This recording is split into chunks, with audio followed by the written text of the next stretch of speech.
Hello বন্ধুরা, কেমন আছো সবাই? আশা করছি সকলে ভালো আছো। প্রিয় বন্ধুরা, আজকে তোমাদের জন্য নিয়ে এলাম আরও একটি নতুন গল্প।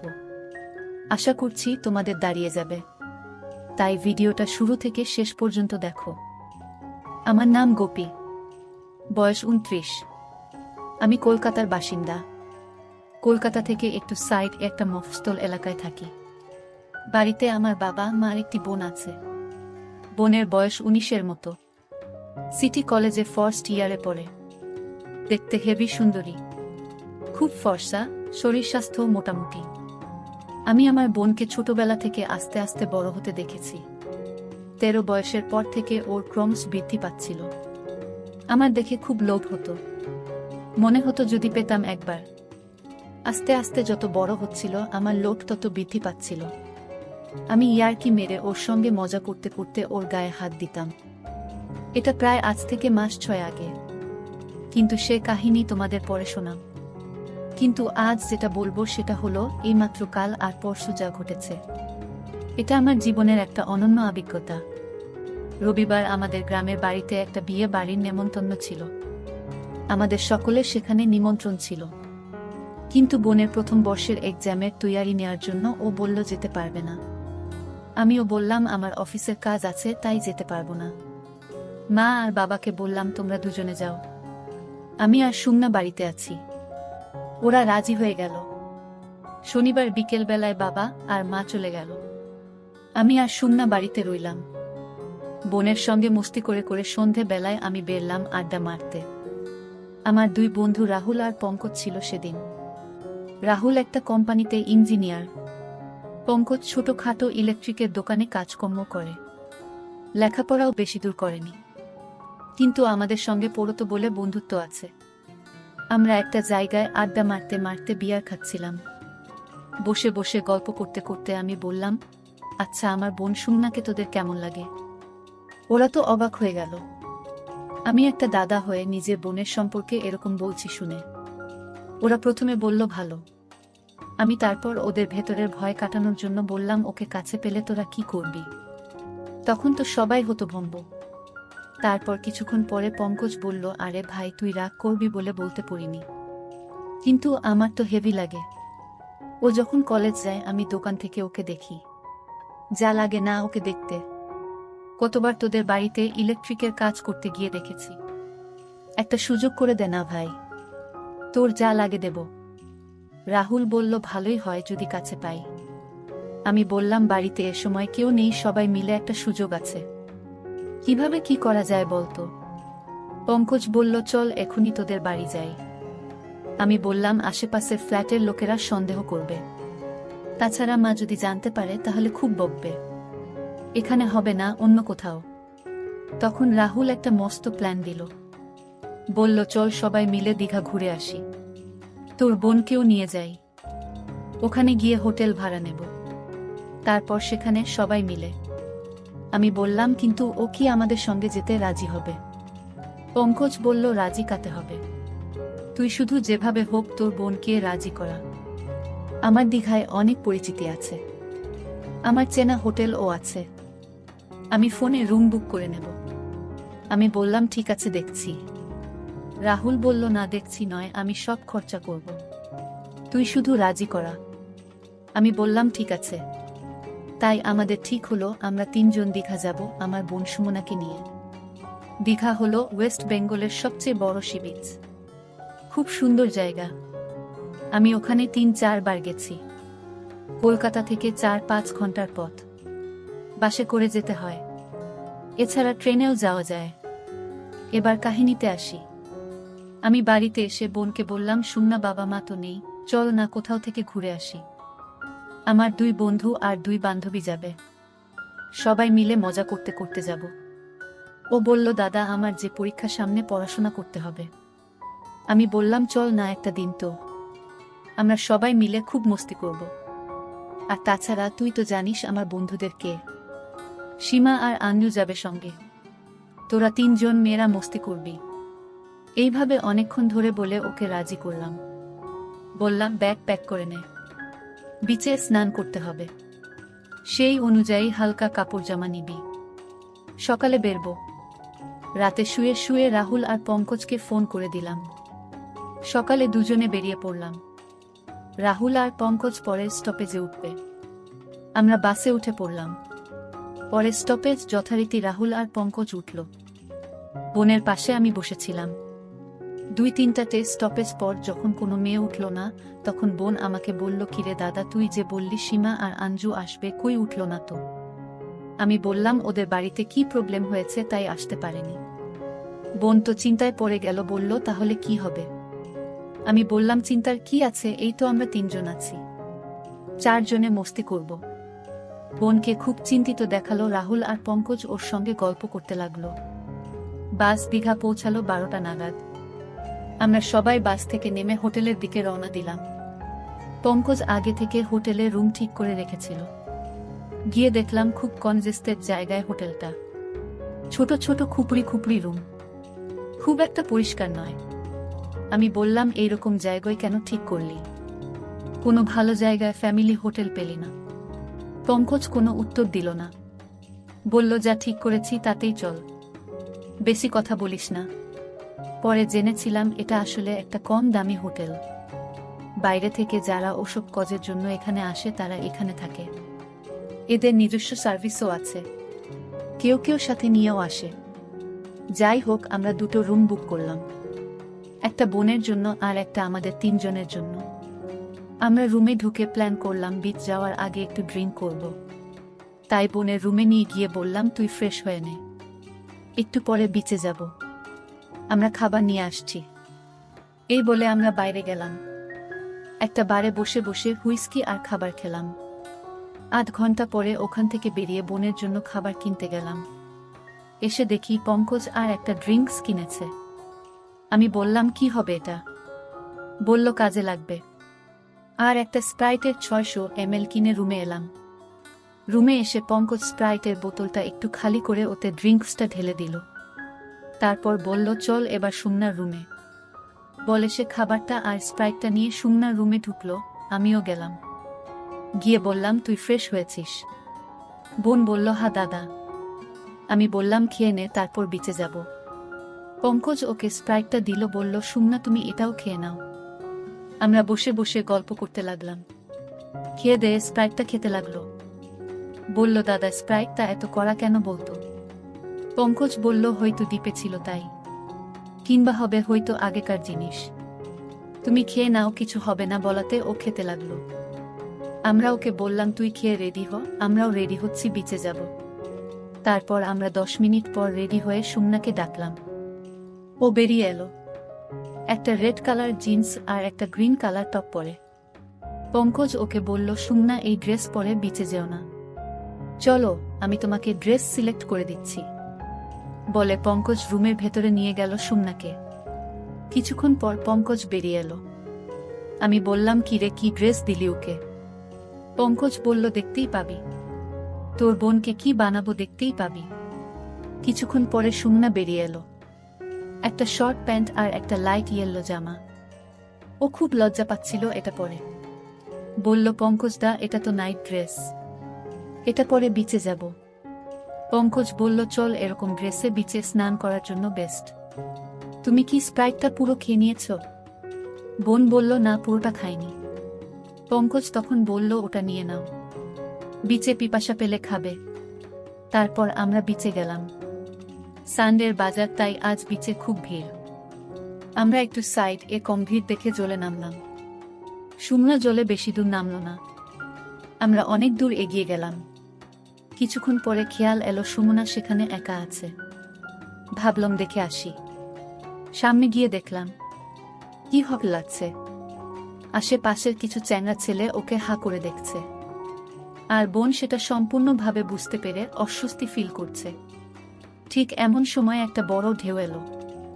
সুমনা এটার জন্য প্রস্তুত ছিল না, আর ও ছিটকে পড়ে গেল। ঢেউ এসে ওর জামার নিচের অংশটা তুলে দিল। জামাটা একদম ওপরের দিকে উঠে গেল, আর ওর সমস্ত অংশ বেরিয়ে পড়ল। এটুকু আমাদের গরম করার পক্ষে যথেষ্ট ছিল। বোন সঙ্গে সঙ্গে উঠে নিজের জামা ঠিক করল। ওদিকে পঙ্কজ আর রাহুলও এসব দেখছিল। এইসব দেখে আমরা তো আর থাকতে পারলাম না। যেভাবে হোক আজ মজা নিতেই হবে। আমরা জলের উপরে উঠে এলাম। বোনকে ডাকলাম উঠে আসতে। পঙ্কজ ওর কোমরে বাঁধা গামছাটা সুমনাকে দিল। বলল, চলো আমরা উপরে উঠে বসি। আমরা সবাই মিলে ডাবের জল খেলাম। পঙ্কজ বলল স্প্রাইটটা পুরোটা খেয়ে নিতে, কারণ আমরা ভালোভাবেই জানি যে ডাবের জলের সঙ্গে ওটা খেলে নেশা বেশি ধরে। কিছুক্ষণ পরে আমরা একটু সাইডের দিকে যাওয়ার প্ল্যান করলাম বলে সমুদ্রের ধার ধরে হাঁটতে শুরু করলাম। কিছু দূর যাওয়ার পর একটা জায়গায় দেখলাম লোকজন তেমন একটা ছিল না। আরও একটু এগিয়ে গেলাম আমরা। অনেকটা যাওয়ার পর দেখলাম এখানে কেউ নেই। এখানে আমরা জলে নামার জন্য ঠিক করলাম। সুমনা বলল সে জলে নামবে না। আমি আর রাহুল সমুদ্রের জলে নেমে এগিয়ে গেলাম। পঙ্কজ সুমনাকে যাওয়ার জন্য বলছিল। সুমনা কিছুতেই যাবে না দেখে পঙ্কজ ওর হাত ধরে টেনে আনল। সুমনা বেশি দূর যেতে চাইল না। পঙ্কজ ও আর জেদ করল না। পঙ্কজ সুমনাকে জল ছেটাচ্ছিল। সুমানও পঙ্কজের সঙ্গে খেলছিল। ওরা দুজনে কোমর জলের মধ্যেই ছিল। আমরা ততক্ষণে অনেক দূর চলে গিয়েছি। সেখানে খুব মজা করছি। আমি আর রাহুল দূর থেকে পঙ্কজকে ডাকলাম, চলে আয় সুমনা, ওখানেই থাক। পঙ্কজ তখন সুমনাকে বলল, চলো ওদের কাছে যাই। বোন বলল, না পঙ্কজদা তোমরা যাও, আমি এখানেই আছি। পঙ্কজ আর কথা শুনল না। ওকে টানতে টানতে এগিয়ে গেল ক্রমশ গভীর জলের দিকে।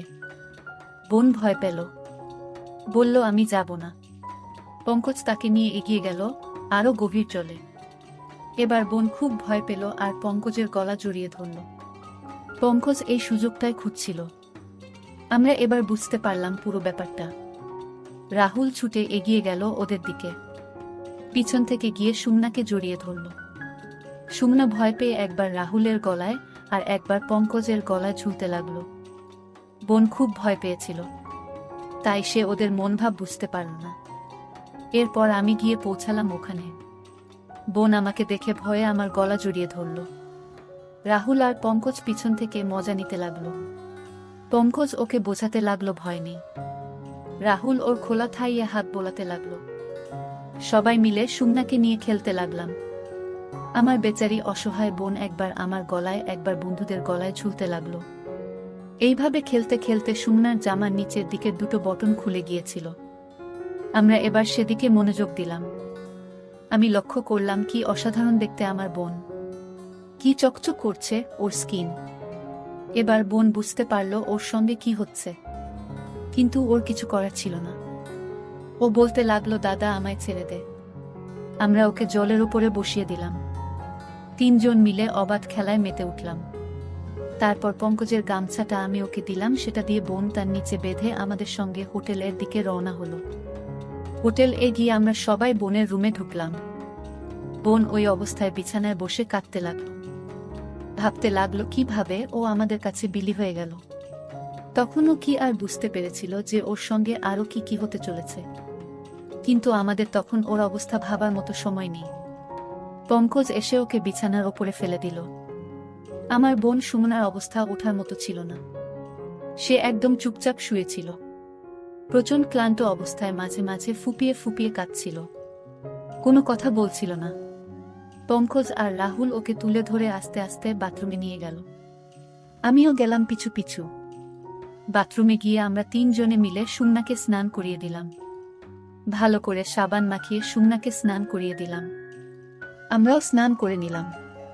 তারপর স্নান করে বেরিয়ে সুমনাকে ভালো করে মুছিয়ে দিলাম আর নিজেরাও মুছে নিয়ে চুপচাপ বেডে শুয়ে পড়লাম। আফটার অল সবাই খুব ক্লান্ত ছিলাম, তাই সবাই ঘুমিয়ে গেলাম। বোনের ঘুম ভাঙল সন্ধে বেলার একটু আগে। ঘুম ভাঙতেই নিজেকে সকলের মাঝে ওই অবস্থায় পেয়ে খুব কাঁদতে শুরু করল। ওর কান্নায় আমারও ঘুম ভেঙে গেল। আমি ওকে বুঝিয়ে বললাম যা হয়েছে ভুলে যেতে, কিন্তু বোন খুব কাঁদছিল। পঙ্কজ ও রাহুলের ঘুম ভেঙে গেল। ওরাও বোনকে বোঝাতে লাগলো যা হয়েছে সব ভুলে যেতে। পঙ্কজ বলল আমাকে খাবার আনতে, সবার খুব খিদে পেয়েছে। সুমানা ও কিছু খেয়ে নেবে। আমি উঠে ড্রেস পরে খাবার আনতে বেরিয়ে গেলাম। ওদেরকে বললাম তোরা এবার আমাদের রুম যা আর সুমানা ড্রেস পরে নিক। ওরা বলল হ্যাঁ তুই যা, আমরা দেখছি। আমি তো বেরিয়ে গেলাম খাবার আনতে। 10-15 মিনিট পরে খাবার নিয়ে রুম এসে দেখলাম ওরা সবাই একই অবস্থায় আছে। আমি তো অবাক হয়ে বললাম, কিরে তোরা এবার যা রুম এ, এসব কি হচ্ছে এখনো? এবার ওকে একলা ছেড়ে দে। বোনের কান্না আরো বেড়ে গেল আমার কথা শুনে। সে আমার কাছে ছুটে এসে বলল, দাদা ওরা আমাকে ব্ল্যাকমেল করছে। ওরা মোবাইল এ আমার ফটো আর ভিডিও রেকর্ড করে রেখেছে। এখন ওরা আমাকে ব্ল্যাকমেল করছে। আমি রাহুলকে বললাম, কিরে এসব কি করছিস? পঙ্কজ বলল, চিন্তা করিস না ভাই, তোর বোনকে আজ দীঘার সার্ভিস বানাবো। আমি তো খুব রেগে গেলাম। বললাম, চল তোরা এবার এ ঘর থেকে যা। পঙ্কজ বলল, এই ঘর থেকে কেউ যাবে না, সবাই এই রুমেই থাকবো আর এই অবস্থাতেই থাকবো, তোর ভালো লাগুক বা না লাগুক। বেশি কথা বললে তোর বোনের ফটো গোটা দুনিয়া দেখবে, ইন্টারনেটে ছেড়ে দেব। আমি ভয় পেয়ে চুপ করে গেলাম। ভাবতে থাকলাম এরা আমার বোনকে নিয়ে কি করার প্ল্যান করছে। তারপর কথা না বাড়িয়ে সবাইকে খাবার সার্ভ করলাম। বোন কাঁদতে কাঁদতে খেয়ে নিল। কিছুক্ষণ পরে সবাই মিলে ড্রেস পরে বাইরে বেরোতে গেলাম। ওরা বোনকে সঙ্গে নিয়ে গেল। চারদিক ঘুরতে ঘুরতে ওরা দুজন বারবার আমার বোনের অসভ্যতামি করছিল। কিছুক্ষণ ঘোরার পর একটা শপ থেকে ড্রিঙ্কস কিনে নিল বেশি করে। আমি বললাম, এত কে খাবে রে? পঙ্কজ বলল, খাওয়ার লোক আছে। কিছুক্ষণ পরে হোটেলে ফিরে রুমে ঢুকলাম আমরা। পঙ্কজ বাইরে বেরিয়ে গেল। আমি কিছু বুঝতে পারলাম না। বাইরে দেখতে বেরিয়ে দেখলাম পঙ্কজ হোটেল ম্যানেজার এর সঙ্গে গল্প করছে। ম্যানেজার হাসতে হাসতে ওর সঙ্গে কি সব গল্প করছে। কিছুক্ষণ পরে পঙ্কজ রুম এসে গেল। আমরা সবাই ড্রিঙ্কস খেতে বসলাম আর সুমানা এক কোণে বিছানায় বসেছিল। পঙ্কজ বলল, এসো রানী, আমাদের পানি ঢেলে দাও। সুমানা না বলল। পঙ্কজ উঠে গিয়ে জোট করে বোনকে নিয়ে এলো আর বলল, আমরা যা বলছি সেটাই কর, তবে তোর ভালো হবে, না হলে কি যে হবে সেটা জানিস তো। সুমানা ফুপিয়ে ফুপিয়ে কাঁদতে লাগলো। চুপচাপ চলে এসে আমাদের ড্রিঙ্কস ঢেলে দিতে লাগলো। পঙ্কজ বলল, এবার নাচতে শুরু করো রানী, বলে রাহুল উঠে গান চালিয়ে দিল। আমার বোনকে ওরা সামনে রেখে বলল, এবার নাচো রানী। বোন অসহায় অবস্থায় ড্যান্স শুরু করল। কিছুক্ষণ পরে কলিঙ্গ বেল বেজে উঠল। পঙ্কজ বলল, আমাদের নতুন অতিথি এসেছে, বলে দরজাটা খুলে দিল। আমি অবাক হয়ে দেখলাম হোটেলের ম্যানেজার আর ক্যাশিয়ার এসেছে। আমি বুঝতে পারলাম পঙ্কজ কি করলো এতক্ষণ ধরে, কিন্তু আমার কিছুই করার ছিল না। ম্যানেজার এসে আমাদের সঙ্গে বসল। বোন তো লজ্জা পেয়ে বেড়ে বসে পড়ল। পঙ্কজ বলল, ড্যান্স করো, লজ্জা কিসের? আজকে আমাদের নু পার্টনার এরা, বলে সুমানাকে ধরে টেনে নিয়ে এলো আর নাচাতে লাগলো। আমার অসহায় বোন সুমানা কয়েকজন লোকের সামনে ড্যান্স করতে লাগলো। ম্যানেজার বলল, কি সুন্দর মেয়ে এনেছ, কোথা থেকে পেলে? এ তো দীঘার টপ হয়ে যাবে। আজকে একে আমরা টেস্ট করি, তারপর দেখছি। সুমানা ড্যান্স করতে করতে ড্রিঙ্কস ঢেলে দিতে লাগলো। ক্রমশ আসর জমে উঠল। ম্যানেজার মাঝে মাঝে উঠে আমার বোনের সঙ্গে ড্যান্স করতে করতে তার সাথে বেয়াদবি করতে লাগলো। কিছুক্ষণ পরে রাহুল উঠে সব খুলে দিল। ম্যানেজার আর ক্যাশিয়ারও খোলার লাইসেন্স পেয়ে গেল। সকালে আমি উঠে পড়লাম আর বোনকে বোঝালাম, যা হবার হয়েছে, আর কাঁদিস না। একটু পরে তো এখন থেকে চলে যাব, তারপর আর কিছু হবে না, চুপ কর, এই বলে সান্ত্বনা দিতে লাগলাম। ওদের বললাম, তোরা এবার উঠে ড্রেস পর, একটু পরে তো বেরোতে হবে, 10টার মধ্যে তো রুম খালি করে দিতে হবে। পঙ্কজ বলল, চিন্তা করিস না, কেউ কিছু বলবে না, রুম থেকে আজ কেউ যাব না। আমি বললাম, সে কি রে, আজকে না গেলে কি করে হবে? এমনিতেই অনেক টাকা খরচ হয়ে গেছে। পঙ্কজ বলল, তুই খরচের চিন্তা করিস না, আজকে আমাদের খরচ একদম নীল, বরং উল্টে ইনকাম করব। আমি তো রীতিমতো ভয় পেয়ে গেলাম। ভাবতে থাকলাম আমার বোনকে নিয়ে এরা নিশ্চয় কিছু প্ল্যান করেছে। তবু পঙ্কজের ভয়ে চুপ করে রইলাম। কিন্তু আসল গল্প অন্য ছিল। আমার কল্পনাতেও আসেনি আমার বোনকে নিয়ে এরা কি করতে চলেছে। যাই হোক, তারপর সকালে সবাই উঠে যে যার ড্রেস পরে ব্রাশ করে চাটা খেলাম। তারপর বসে বসে কিছুক্ষণ কথা বললাম, জানতে চাইলাম ওরা কি করতে চায় সারাদিন। কিছুক্ষণ পরে সুমনাকে ওর রুমে রেখে দিয়ে পঙ্কজ আর রাহুল আমাদের রুমে এলো। আমি আমার বোনকে সান্ত্বনা দিতে লাগলাম। কিছুক্ষণ পরে আমিও এই রুমে এলাম। ওদের বললাম, হ্যাঁ রে, আজকে তোরা কি আবার সি বিচে সুমনাকে নিয়ে যাবি? ওরা বলল, আজ আর সি বিচ নয় রে পাগলা, শুধু দেখ তোর বোন আমাদের আজ কোথায় কোথায় নিয়ে যায়। কিছুক্ষণ পরে হোটেলে ফিরে এসে সুমনার রুমে খাবার পৌঁছে দিয়ে এলাম। পঙ্কজ এসে বলল, খেয়ে নাও, একটু পরে সিনেমা দেখতে যাব, 12টা থেকে শো শুরু হবে বলে পঙ্কজ চলে গেল। বোন খেয়ে দিয়ে চুপ করে বসেছিল। পঙ্কজ এসে বলল, কি হলো রানী, চলো সিনেমা দেখতে যাব। যে কদিন এখানে আছো আমরা যা বলি তাই করো, না হলে কি হবে সেটা ভালোভাবেই জানো। বোন তো অনিচ্ছা সত্ত্বেও রেডি হলো, সালবার কামিজ পরে ফেলল। পঙ্কজ এসে আবার বলল, এসব কি পরছো?